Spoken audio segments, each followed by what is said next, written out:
امام علی علیہ السلام مسجد میں اللہ کے بندوں کو درس خلاص دے ہی رہے تھے کہ کچھ لوگ ایک شخص سے بات کرنا پسند نہیں کر رہے تھے اور آپس میں کہہ رہے تھے کہ یہ کچی پیاز کھا کے آیا ہے، اسی لیے اس سے بدبو آ رہی ہے۔ تو بس جیسے ہی آپ نے یہ دیکھا، آپ انسانوں سے مخاطب ہو کے فرمانے لگے، اے لوگو، میں نے اللہ کے رسول سے سنا، کچی پیاز یا وہ کوئی ایسی چیز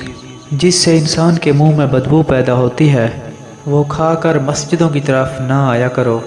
کیونکہ اللہ کو یہ پسند نہیں اللہ کے کسی بندے کو کسی بندے کے منہ سے بدبو آئے۔ اے لوگو، یاد رکھنا، رات کو کچی پیاز کھانا بھی گھر میں بے برکتی اور آپس میں رنجش کا سبب بنتا ہے۔ تو کسی نے پوچھا، یا علی وہ کیسے؟ آپ نے فرمایا، جو انسان رات کو کچی پیاز کھاتا ہے،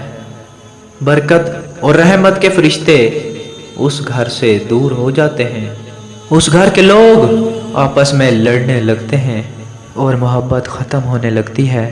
یاد رکھنا، ہر وہ عمل جس سے کسی انسان کو تکلیف پہنچتی ہو تو وہ عمل اللہ کی رحمت کو ختم کرتا ہے، جیسے آگ لکڑی کو۔ جی اگر آپ نے ابھی تک ہمارا اسلامی ہیلتھ ٹی وی سبسکرائب نہیں کیا تو سبسکرائب کر دیں، اور اگر آپ ہمارے فیس بک پیج پر دیکھ رہے ہیں تو پیج کو فالو کر دیں اور ویڈیو کو شیئر کر دیں، اور ہماری حوصلہ افزائی کے لیے ویڈیو کو لائک ضرور کریں۔ نیکسٹ ویڈیو تک ہمیں دیجیے اجازت، اللہ حافظ۔